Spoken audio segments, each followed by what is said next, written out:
मैं आज यहाँ माँ सीता के बारे में बात करने के लिए आया हूँ। आदिपुरुष फिल्म को लेकर इतना विवाद है कि लोग इसे नेपाल में बैन कर रहे हैं और भारत में भी लोग इसे बैन करने की मांग कर रहे हैं। तो श्रीमान मनोज मुझसे कृपया इसे ध्यान से सुने। आज हम बात करेंगे आदिपुरुष के विवादित डायलॉग के बारे में और इसकी वजह से लोग विवादों में क्यों फंस रहे हैं, और हम बात करेंगे माँ सीता के बारे में। हम जानते हैं कि माँ सीता का जन्म स्थान कहाँ है, तो जनकपुर, जो मध्य प्रदेश के नाम से जाना जाता है। राजा जनक के मिथिला साम्राज्य के यज्ञवल्क की पवित्र भूमि जनकपुर में माँ सीता का जन्म स्थान था और उनका विवाह अयोध्या के राजा दशरथ के घर में हुआ था और बहू बनकर माँ सीता चली गई थी और उनका विवाह भगवान रामचंद्र जी से हुआ और विवाह जनकपुर में हुआ था जब विश्वामित्र जी राम और लक्ष्मण को लेकर आए थे। माँ सीता राजा जनक की सबसे बड़ी पुत्री थी और माँ सीता हमारे नेपाल की राष्ट्रीय निधि के रूप में जानी जाती हैं। हम राजा जनक को अपनी राष्ट्रीय निधि मानते हैं और राजा जनक की पुत्री माँ सीता जो जगत जननी बनी। हमारे पवित्र ग्रंथ वाल्मीकि रामायण या कोई अन्य रामायण सभी माँ सीता के बारे में है और माँ सीता हमारी आन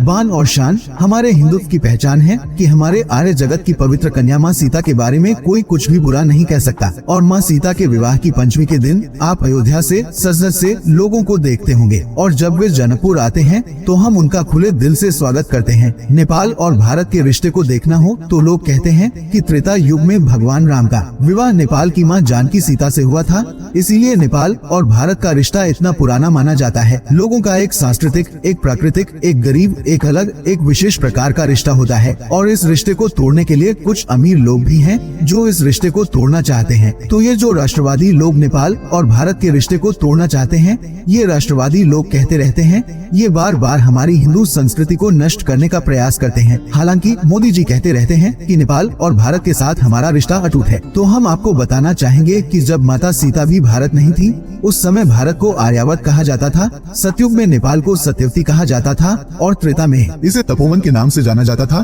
गोपुर में इसे मुक्तिशोपन के नाम से जाना जाता था, कलयुग में इसे नेपाल के नाम से जाना जाता है। तो आपने आर्यावर्त का नाम लेना भी बंद कर दिया है। इंडिया जो नाम बता रहा है उसका नाम ईस्ट इंडिया कंपनी के नाम पर रखा गया था जब अंग्रेज भारत आए थे, अन्यथा आपका देश तो आर्यावर्त था। और आप कहते हैं कि 1904 में नेपाल स्वतंत्र हो गया, नेपाल शेष भारत से अलग हो गया। ये बातें सत्य नहीं है। आपके पास भले ही सबूत दस्तावेज न हो, लेकिन हमारे पास आज भी सुगोली संधि के दस्तावेज हैं। हमारे पास सुकावली संधि में हस्ताक्षरित सभी समझौतों और संधियों का रिकॉर्ड है। 1816 से 4 महीने पहले ये जमीन हमारी हुआ करती थी, लेकिन आप तो ऐसी बात कर रहे हैं जैसे 1904 में अखंड भारत से अलग हो गया। माँ सीता भारत की बेटी है, ये बातें आप लोग करते हैं। तो माँ सीता हमारी देश की बेटी थी, है और रहेगी, और आपकी सीता माता वो आपकी बहू है। और रामायण आप जानते हैं, जब आप वाल्मीकि रामायण पढ़ेंगे तो पाएंगे कि इसमें माँ सीता के बारे में कैसे बताया गया है। तो माता सीता के बारे में कुछ भी लिखने से पहले आप धार्मिक फिल्में बना रहे हैं और धार्मिक फिल्मों पर कितना विवाद हो सकता है, इसलिए इन चीजों को बनाते समय आपको इसका ध्यान रखना चाहिए था। आपको इसके बारे में अध्ययन करना चाहिए था, क्योंकि आदिपुरुष फिल्म को सिर्फ नेपाल में ही नहीं बल्कि भारत में भी ट्रोल किया जा रहा है। लोग इस पर निशाना साध रहे हैं। हम लोग मनोज मुंगसिर जी का बहुत सम्मान करते थे, हम उनकी कविताओं का भी सम्मान करते थे, लेकिन हमने कुछ गलतियां की हैं। समझ नहीं आ रहा कि कैसे कहें कि ये हनुमान जी का किरदार है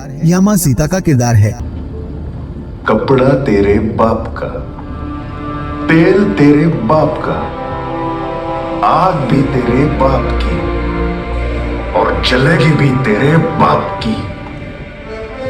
इस पर विवाद भी हो रहे हैं, इस पर कुछ डायलॉग्स भी हैं, तो हम चाहेंगे कि मनोज मुंगसिर जी इस पर ध्यान दें और हिंदुत्व की बात करते हैं। इस मंच पर हिंदुत्व की बात करना अच्छा है, आपने अच्छा काम किया है, लेकिन आदिपुरुष को अलग तरीके से दिखाया गया है जिसमें लोग गुस्से में हैं। हम चाहते हैं कि आप ये फिल्म अच्छे से बनाएं और हिंदुत्व अच्छे से दिखाओ। नमस्ते।